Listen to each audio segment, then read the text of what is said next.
सावन की हार्दिक शुभकामनाएं। दोस्तों, सावन सोमवार के पवित्र दिन में यहाँ पर बांधे एक जोड़ी हरी चूड़ी 24 घंटे के अंदर में देखें चमत्कार। सावन का जो महीना होता है, मर्यादा एवं भक्ति का महीना होता है, भक्ति का माह होता है।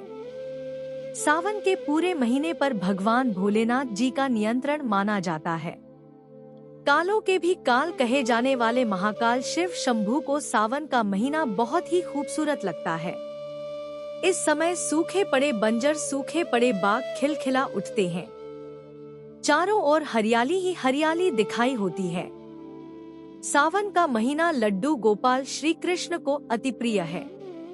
अपने बाल गोपाल रूप में भगवान लड्डू गोपाल वृंदावन में सावन में स्नान अवश्य करने आते हैं।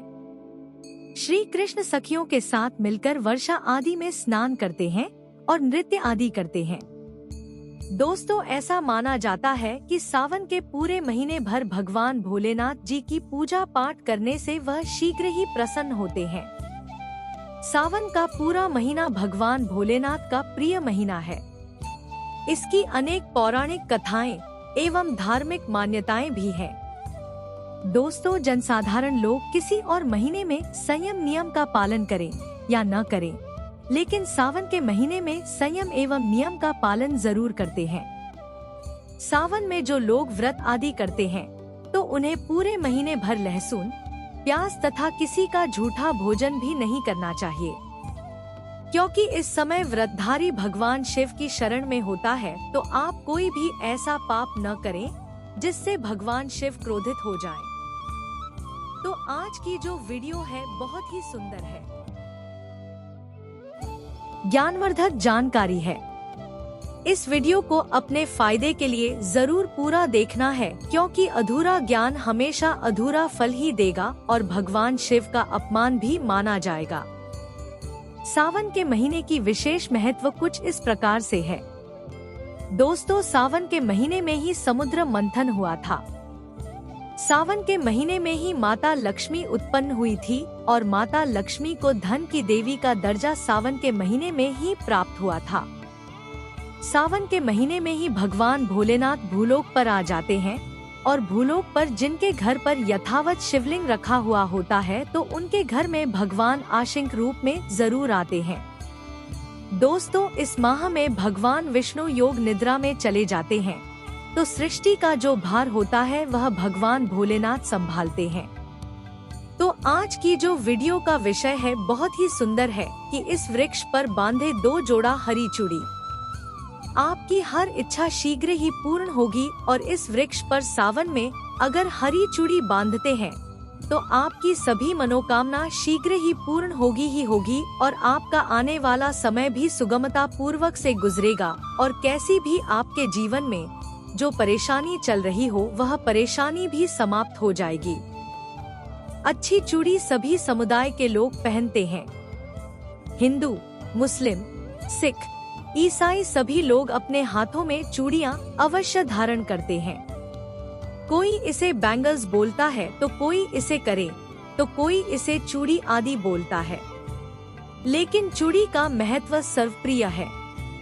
देवी देवताओं को अति आकर्षित करने वाली चूड़ियां मानी जाती है, खासकर माता रानी जो महिला चूड़ी पहनकर। दोस्तों, अगर आप भी भोलेनाथ के सच्चे भक्त हैं तो कमेंट बॉक्स में ओम नमः शिवाय जरूर लिखना और अगर आप भोलेनाथ से प्यार करते हैं तो एक लाइक जरूर करेंगे।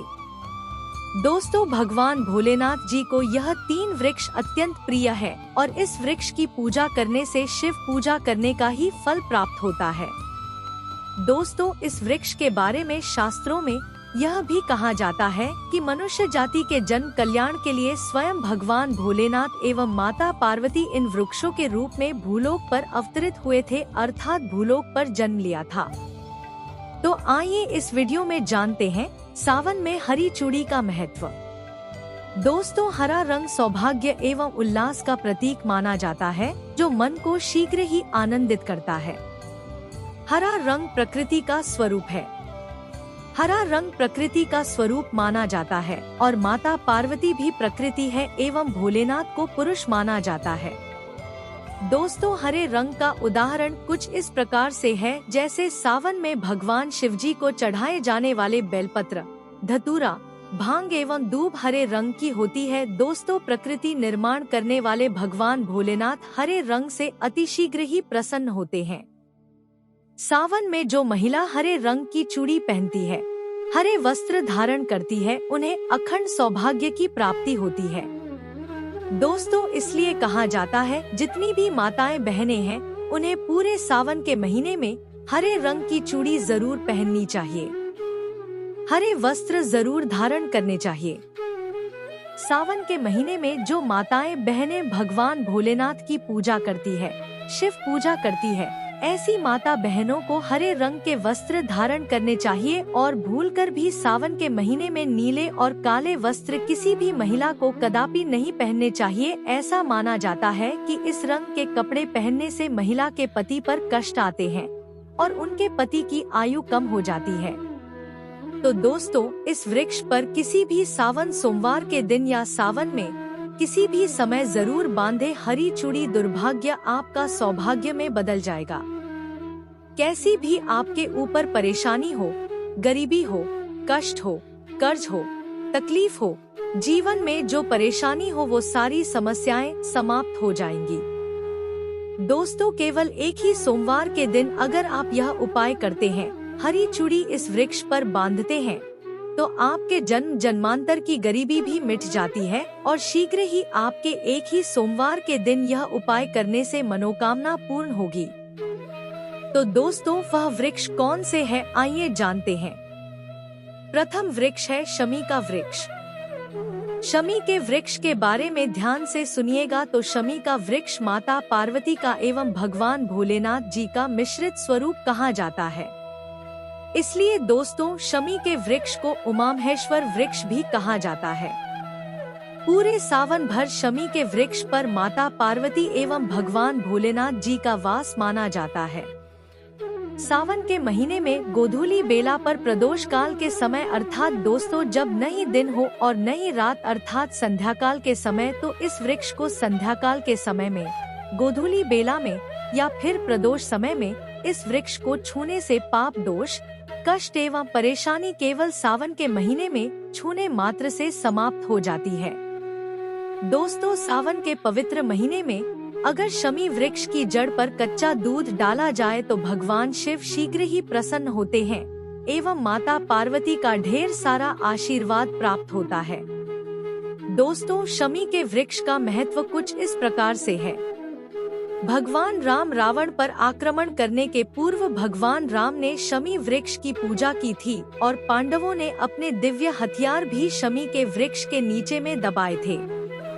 शमी का वृक्ष जिस घर में लगा होता है उस घर का कल्याण हो जाता है और उस घर में सभी प्रकार के भौतिक सुख वास माना जाता है। तो दोस्तों, सावन के किसी भी सोमवार के दिन शमी वृक्ष पर उमामहेश्वर का ध्यान करते हुए 2 जोड़ी हरी चूड़ी एवं हरे रंग का रिबन जरूर बांधना चाहिए या फिर हरे कलर का जो भी आपको श्रृंगार आदि मिल जाए वो आपको जरूर बांधना चाहिए, जैसे कि हरे रंग की मेहंदी, हरे रंग की बिंदी आदि या हरी चूड़ियाँ जरूर बांधनी चाहिए। दोस्तों, कैसी भी आपकी मनोकामना हो वो एक ही बार में पूर्ण हो जाएगी, क्योंकि इस खास समय पर यानी सावन के समय में भगवान शिव खास तौर पर वास करने आते हैं धरती पर और शमी के वृक्ष में स्थायी रूप से वास करते हैं। शमी का वृक्ष छूने मात्र से आपकी मनोकामना शीघ्र ही पूर्ण हो जाएगी। पूरे सावन भर अगर शमी के पत्ते भोलेनाथ जी को उनकी पूजा में चढ़ाते हैं तो इससे अष्टलक्ष्मी आपके घर में वास करती है। आपके घर में कैसी भी गरीबी हो, दरिद्रता हो, दुख हो, परेशानी हो, गरीबी हो, बीमारी हो, सब समाप्त हो जाती है और पूर्ण रूप से आपके घर में भौतिक सुख आकर के निवास करने लगते हैं। दोस्तों, दूसरा वृक्ष है धतूरे का वृक्ष। धतूरे का वृक्ष भगवान भोलेनाथ के उग्र रूप काल भैरव के अंश से उत्पन्न हुआ है। ऐसी मान्यता है कि शिवलिंग पर धतूरे के पत्ते या पुष्प फल चढ़ाने से राहु, केतु एवं शनि के कुप्रभाव समाप्त होते हैं। धतूरे के वृक्ष पर सावन के किसी भी सोमवार के दिन अगर 2 जोड़ी हरी चूड़ी बांधे तो शत्रुओं से छुटकारा मिलता है एवं शत्रुओं का सर्वनाश होता है। और दोस्तों, सावन सोमवार के दिन धतूरे का वृक्ष छूने मात्र से भगवान शिव आपके घर में दौड़े चले आएंगे। दोस्तों, अगर सावन के किसी भी शनिवार के दिन धतूरे के वृक्ष पर बाबा काल भैरव का ध्यान करते हुए हरी चूड़ी अगर बांधी जाए तो घर से भूत प्रेत बाधाएं सब नष्ट हो जाती है, भस्म हो जाती है एवं छोटे से धतूरे की जड़ अगर घर के किसी भी कोने में छुपा दी जाए या घर में जमीन में गाड़ दी जाए तो भूत प्रेत इत्यादि का वास घर में कभी नहीं होता है। घर से सभी बाधाएं शिव के वास होने से भाग जाती है। दोस्तों, जो तीसरा वृक्ष है वो है बेल का वृक्ष। अगर भगवान शिव को बेलपत्र न चढ़ाया जाए तो सावन का व्रत अधूरा माना जाता है और बिना पत्र चढ़ाए ही शिवलिंग पर जल भी व्यर्थ हो जाता है। इसलिए जब भी आप भगवान शिव पर बेल पत्र चढ़ाएं तो 5 बेल पत्रों पर उसके ऊपर में श्री राम अवश्य लिखें। इससे भगवान शिव जल्दी और अत्यंत प्रसन्न हो जाते हैं। दोस्तों, सावन में बेल वृक्ष छूने से कई तीर्थों का लाभ मिलता है। सावन में इस वृक्ष को क्यों छूना जरूरी है, आइए जानते हैं बेल वृक्ष की महिमा को। बेल का वृक्ष मैं आप लोगों को कई बार कई कथा में बता चुका हूँ कि यह जो बेल का वृक्ष है माता पार्वती के स्वरूप कहा गया है, तो यह वृक्ष माता पार्वती के पसीने से उत्पन्न हुआ है। स्कंद पुराण में बहुत ही स्पष्ट तरीके से बताया गया है। इसके पत्ते में शिव और डाली में पार्वती, जड़ में ब्रह्मा एवं तने में विष्णु जी स्वयं रहते हैं।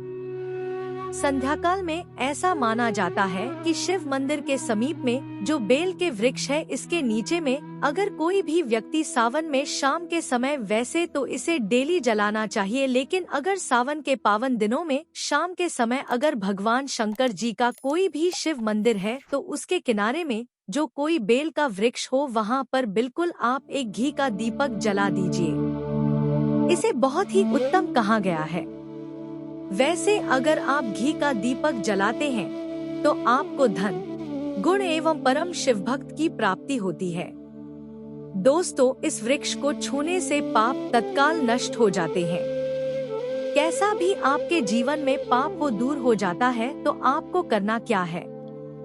देखिए, जो बेल का वृक्ष है इसे बहुत ही उत्तम कहा गया है। माता लक्ष्मी को भी बेल के वृक्ष का अवतार लेना पड़ा था। एक कथा के अनुसार इसके बारे में मैं एक कथा भी बता दूंगा कि क्यों माता लक्ष्मी को बेल के रूप में बेल के वृक्ष में अवतरित होना पड़ा था। मैं इसके बारे में भी एक कथा भी आपको बता दूंगा। तो आपको सावन के पवित्र दिनों में बेल के वृक्ष के नीचे हो सके तो घी का दीपक जरूर जलाएगा। घी का दीपक बहुत ही उत्तम कहा गया है। अन्य वृक्षों को जैसे आपने मक्खन चढ़ाया, बताशे का भोग लगाया, बेल के वृक्ष को माता पार्वती तथा भगवान शंकर का स्वरूप ही कहेंगे। बेल के वृक्ष की जो जड़ होती है, इसके जो मूल भाग होते हैं, इसमें समस्त तीर्थ आकर के निवास करते हैं। इसीलिए सावन के महीने में कहा जाता है, जो लोग अगर तीर्थ धाम नहीं जा सकते, तीर्थों के दर्शन नहीं कर पाते, तो ऐसे व्यक्ति बेल वृक्ष के नीचे में 1 महीने तक घी का दीपक जला लेते हैं। तो संपूर्ण जितने भी तीर्थ होते हैं, इसके घूमने का बराबर पुण्य की प्राप्ति होती है। मैं इसलिए सारी जानकारी, गुप्त रहस्य जानकारी बताता हूँ, जिससे आप सभी दर्शकों को कल्याण हो, दर्शकों की बिल्कुल ही आध्यात्मिक उन्नति हो। सभी को धन की जरूरत नहीं होती, किसी को पुण्य की प्राप्ति की जरूरत होती है। कोई आध्यात्मिक उन्नति करना चाहते हैं, इसलिए इस प्रकार के छोटे छोटे गुण भरे रहस्य जानकारी वीडियो में बता देता हूँ। दोस्तों, अब करना क्या है? सावन के शुभ मंगल दिनों में इस वृक्ष को छूना है। माता पार्वती से प्रार्थना लगानी है कि हे माता पार्वती, आप ही शक्ति स्वरूपा है, लक्ष्मी है, धन की देवी है, आप ही संसार को चलाने वाली देवी है। इस प्रकार से प्रार्थना करते हुए इस वृक्ष को छूना है और बोलना है, मेरी गरीबी मिटाए माता, मेरी निर्धनता को मिटाए। मेरे जीवन में चल रही परेशानियां, सारी परेशानियों को दूर करें। इस प्रकार प्रार्थना करते हुए आपको एक कपूर और एक लौंग को भी जला देना है और एक काम जरूर करना है। जलाने के बाद इस वृक्ष को आपको बोलना है कि मैं भोग स्वरूप आपको धतूरे के पत्ते एवं धतूरे के फल समर्पित कर रहा हूँ, आप स्वीकार करें। दोस्तों, इस वृक्ष की जड़ के नीचे में भी आपको धतूरे के फल एवं पुष्प है तो पुष्प भी रख सकते हैं, फिर पत्ते रख दीजिए। और अब वृक्ष आपको छूना है प्रार्थना करते हुए कि हमारी गरीबी मिटाए, हमारी निर्धनता मिटाए। बिल्कुल ही आपके जीवन में कभी गरीबी नहीं आएगी। और एक प्रार्थना जरूर करना है। किसी की हाय लग गई हो, बद्दुआ लग गई हो, किसी का दोष लगा हो जिसके कारण हमारी आध्यात्मिक उन्नति नहीं हो पा रही हो, तो आप जो है हाय बद्दुआ एवं किसी का दोष लगा हो उसे तुरंत दूर करें।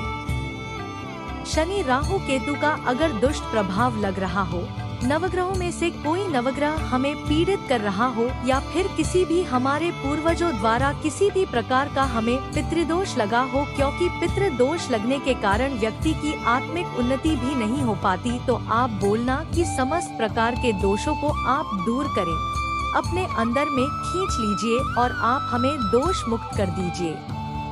तो इस प्रकार से आपको यह प्रार्थना करनी है और एक काम आपको जरूर करना चाहिए। आपको सावन के समय धर्मशास्त्रों में कहा गया है, बहुत सारे लोग भी बताते हैं, हमारे गुरुजी भी कहा करते थे, सावन के दिन अगर बेल के वृक्ष की जड़ में मिश्रित युक्त मिश्री, जो मिश्री आती है खड़ी खड़ी, आप सभी दर्शकों को जरूर पता होगी, शक्कर टाइप की होती है, तो आपको मिश्री डाला हुआ दूध अगर आप इनकी जड़ में डालते हैं तो ऐसा कहा गया है कि ऐसा व्यक्ति कभी निर्धन नहीं होता। ऐसे व्यक्ति के जीवन से किसी भी प्रकार से अगर लक्ष्मी रुष्ट हो चुकी हो, ऐसे व्यक्ति पर माँ लक्ष्मी भी प्रसन्न होती है। ऐसे व्यक्ति के जीवन में धन का अभाव नहीं होता। ऐसे व्यक्ति फिर निरोग रहते हैं, निरोग काया प्राप्त होती है। आप चाहते हैं तो यही क्रिया नीम के वृक्ष पर भी कर सकते हैं। नीम के वृक्ष पर माता लक्ष्मी निवास करती है, समस्त दैवीय शक्ति निवास करती है। नीम के वृक्ष में अगर आप जो है सावन के शुभ मंगल दिनों में आपको एक गिलास या फिर एक लोटे सामर्थ्य के अनुसार तांबे के लोटे में आपको दूध डाल करके इनके अंदर जो है अभिषेक करना चाहिए, इनकी जड़ में डालना चाहिए, लेकिन आपको मीठा दूध ही डालना है। मिश्री मिला हुआ दूध आपको चढ़ाना है, इनकी जड़ में डालना है और गरीबी मिटाने की प्रार्थना करनी है। या फिर जिन लोगों पर कर्जे का भार है वो लोग बोल सकते हैं कि हमारे कर्जे का भार दूर हो, या फिर जीवन में जो किसी भी प्रकार की जो परेशानी है वो परेशानी भी बोल देना, वो परेशानी तत्काल यह वृक्ष समाप्त करते हैं और आपको इसे छू करके आ जाना है। दोस्तों, सावन में आप इन वृक्षों को जरूर छुएं, आपका कायाकल्प हो जाएगा। भगवान शिव आपके ऊपर मेहरबान हो जाएंगे, आपकी भक्ति की कामना आराधना पूर्ण हो जाएगी। तो अगर आप महादेव की कृपा प्राप्त करना चाहते हैं और उन्हें अपने घर पर बुलाना चाहते हैं तो कमेंट बॉक्स में लिखें, भगवान शिव आपका स्वागत है हमारे घर में, हर हर महादेव। ओम नमः शिवाय एक लाइक जरूर करें।